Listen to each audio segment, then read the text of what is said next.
Baiklah, pada saat ini saya akan menjelaskan materi tentang memilih untuk tidak berputus asa. Namun sebelum itu, saya akan menjelaskan tujuan dari pembelajaran. Yang pertama, peserta didik dapat menjelaskan arti berputus asa dan bedanya dengan berpengharapan. Kedua, peserta didik dapat menjelaskan apa pesan Tuhan Yesus tentang khawatir dan putus asa. Yang ketiga, peserta didik dapat menjelaskan mengapa selaku anak Tuhan kita tidak boleh berputus asa. Nah, dalam Kamus Besar Bahasa Indonesia, putus asa dianggap sama artinya dengan putus harapan, yaitu keadaan di mana seseorang tidak memiliki harapan. Di dalam Matius 6 ayat 25-34 ada pesan yang indah tentang bagaimana menghadapi hidup disampaikan oleh Tuhan Yesus. Nah, 3 pesan yang disampaikan oleh Tuhan Yesus yaitu yang pertama, bahwa kita tidak perlu khawatir untuk makan, minum, dan pakaian sebagai hal yang penting dalam hidup ini. Karena rahasia keberhasilan menjalani hidup ini ada pada pesan Tuhan Yesus yang kedua, yaitu bahwa yang utama dalam menjalani kehidupan ini adalah mencari kerajaan Allah dan kebenarannya. Dan pesan Tuhan Yesus yang ketiga adalah janganlah khawatir akan hari besok, karena hari besok mempunyai kesusahannya sendiri.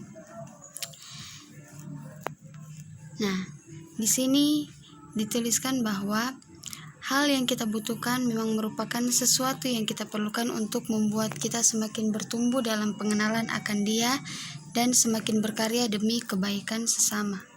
Kedua, Allah pasti memberikan apa yang memang kita butuhkan untuk kebaikan kita dan orang-orang lain yang ada dalam lingkungan kehidupan kita. Yang ketiga, kita harus gigih meminta apa yang kita butuhkan sampai mendapatkannya. Kegigihan untuk mendapatkan apa yang kita inginkan memang disarankan oleh Tuhan Yesus sendiri di dalam Matius 7 ayat 7-8. Kemudian keterbatasan manusia. Letaknya keterbatasan manusia yaitu lelah ketika manusia menganggap bahwa apa yang dibutuhkan harus datang pada saat ia meminta kepada Allah, padahal Allah berpikir ke masa depan. Jadi, bila kita hanya memikirkan kebutuhan kita sesaat saja, belum tentu apa yang kita inginkan adalah hal yang baik bagi kita. Nah, terkadang setiap manusia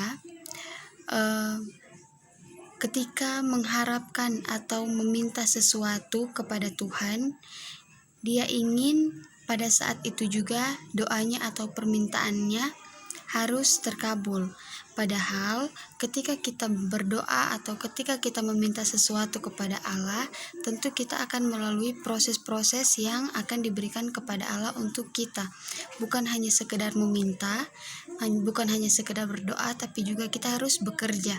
Karena berdoa dan bekerja itu dua hal yang harus dilakukan bersamaan. Tidak hanya berdoa saja atau tidak hanya bekerja saja, tetapi berdoa dan bekerja harus dilakukan secara bersamaan.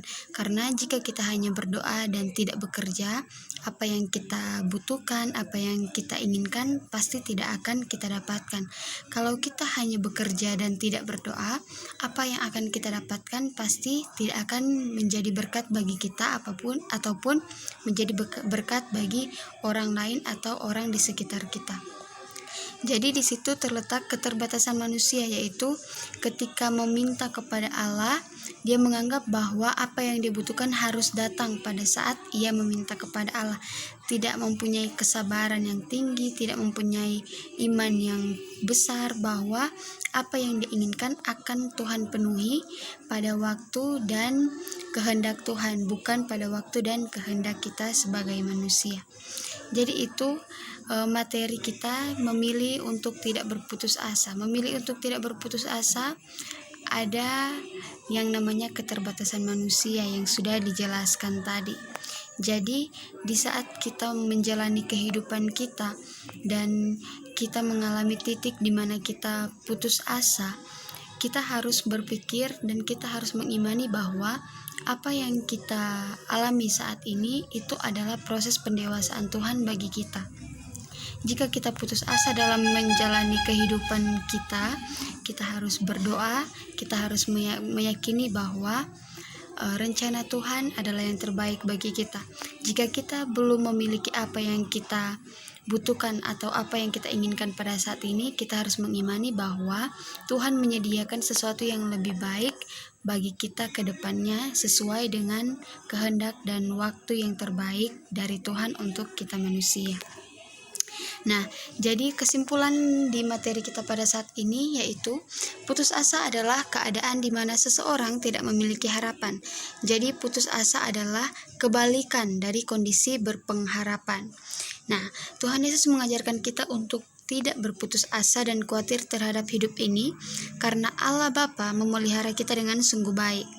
Allah Bapa memberikan kepada kita apa yang kita butuhkan untuk kebaikan kita dan bukan memberikan apa yang semata-mata kita inginkan. Tuhan Yesus mengajarkan kita untuk meminta kepada Allah Bapa apa yang kita butuhkan. Nah, di sini dituliskan bahwa Tuhan Yesus mengajarkan kita untuk meminta kepada Allah Bapa apa yang kita butuhkan. Jadi, di saat kita membutuhkan sesuatu, kita diajarkan Tuhan untuk meminta kepadanya. Nah, meminta dengan berdoa dan bekerja. Seperti yang telah dijelaskan tadi, ketika kita membutuhkan sesuatu, kita harus melakukan kedua ini, yaitu berdoa dan bekerja juga. Bukan hanya sekedar berdoa, sekedar meminta kepada Tuhan, tetapi tidak bekerja atau tidak berusaha.